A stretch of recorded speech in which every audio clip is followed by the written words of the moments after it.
Outrage is growing over the Trump administration's practice of taking children from immigrant parents who are trying to cross the border with Mexico. Congressmen, members of Congress and child health care experts have visited the detention facilities. They're voicing concerns about this policy and the effect that it's having on children in these detention facilities and their futures. The president says that he hates seeing the children being taken from their parents. The White House, though, continues, to blame Democrats, saying that it's law and it's up to them to fix. Just last hour, Homeland Security Secretary Kirstjen Nielsen said her agency is doing nothing wrong. There has been much outcry, consternation, and frankly, misinformation for many in the press, in Congress, and advocacy groups over the last few weeks that we at DHS are intentionally doing things that are unhumanitarian, that are cruel, immoral, and disgraceful. We are doing none of those things. We are enforcing the laws passed by Congress. So let's cut through the noise right now. Let's try to put politics aside. Let's know what we don't know. Here with me now, CNN contributor, immigration attorney Raul Reyes, and president of the American Academy of Pediatrics, Dr. Colleen Kraft. Doctor, first to you. You have been to one of these facilities, and your account of what you saw is really heartbreaking. A toddler separated from her mother the night before, inconsolable on a playmat, a worker at the facility trying to give her a toy, a book, something to calm her down, but telling you that they can't touch the children, they can't pick them up, they can't hug them. What does this do to these kids?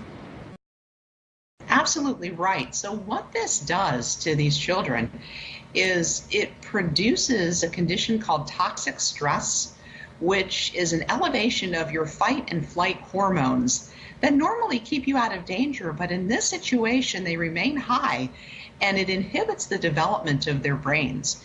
It disrupts their brain architecture and keeps them from developing language and social emotional bonds and gross motor skills and the development that they could possibly have. Doctor, what was your takeaway after visiting one of these facilities on what's happening to these children? I can't describe to you the room I was in with these toddlers, where normally toddlers are rambunctious and running around, and we had this one child just screaming and crying, and the others were really silent. And this is not normal activity or brain development with these children. The takeaway is that these children need their parents. And if we're going to do the right thing, if we're going to first do no harm, we're going to keep these children and parents together. And doctor, I've read that you have said that the separation, in your words, you said, is nothing less than government-sanctioned child abuse. Do you really think that this amounts to child abuse? This does amount to child abuse. These children have been traumatized on their trip up to the border, and the first thing that happens is we take away the one constant in their life that helps them buffer all of these horrible experiences. That's child abuse.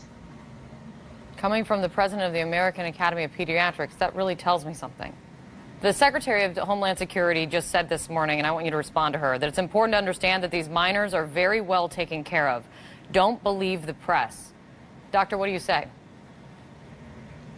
All you have to do is go to the room and look at what happened to these children in this room. And you can be given food and water and shelter and still have disruption of your brain architecture because of toxic stress. We know the biology of what happens when parents and children are separated, and it is not falling under the definition of being well taken care of. If they can't touch these children, does it extend to, who's changing these toddlers' diapers? Well, again, you can have these perfunctory items done with these children. Yeah. It's just the comforting and the consoling and the part of that social emotional development that is foundational to any other development for these children. Doctor, stand by. Raul, now let's cut through the policy bit of it right now. Right. Let's talk about the law. Does U.S. law require that if you enter the United States illegally, that you separate parents from children? No, there is no current law that mandates this family separation policy. Now, what we are seeing right now is under Jeff Sessions and the Trump administration's zero tolerance policy, that a byproduct of that, in fact, a direct result of that, is that the families are being split up. But when we see people in the administration referencing a law or something passed by the Democrats, they're generally speaking to two things. One is a court agreement from the 1990s, called the Flores Settlement, that says that basically children cannot stay in detention indefinitely and they should be released without unnecessary delay. It says nothing about breaking apart families. And the other law that they cite, in fact, Secretary Nielsen mentioned it this morning, is a 2008 law that's an anti-trafficking law passed unanimously by Congress. Again, while it provides some accommodations for migrant children, there is nothing in that law that says families need to be broken up or they shall be broken up. This is a result of a policy that, and if the Trump administration chose to, as one of the guests earlier said, you know, a phone call from Donald Trump to DHS could end it. So, Raul, is there gray area here?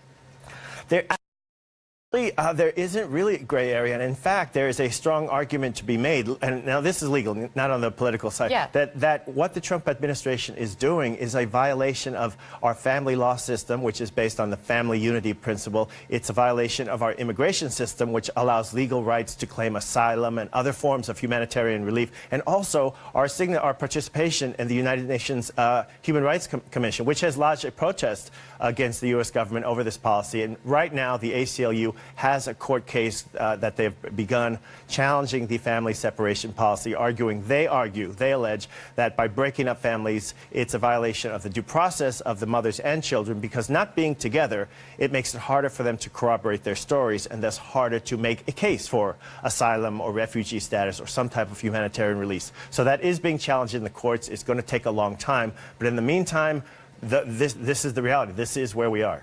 This is about as black and white as it seems when it comes to the law side of it. Just a final question to you, Dr. Kraft. As the president of the American Academy of Pediatrics, what do you want the president to hear right now from you? Families need to be together. Parents and children need to be together. These young children need their parents to help them buffer this experience that they've had that's traumatic. So let's start with the right thing and keep our parents and children together. Dr. Kraft, thank you so much for coming in. Raul.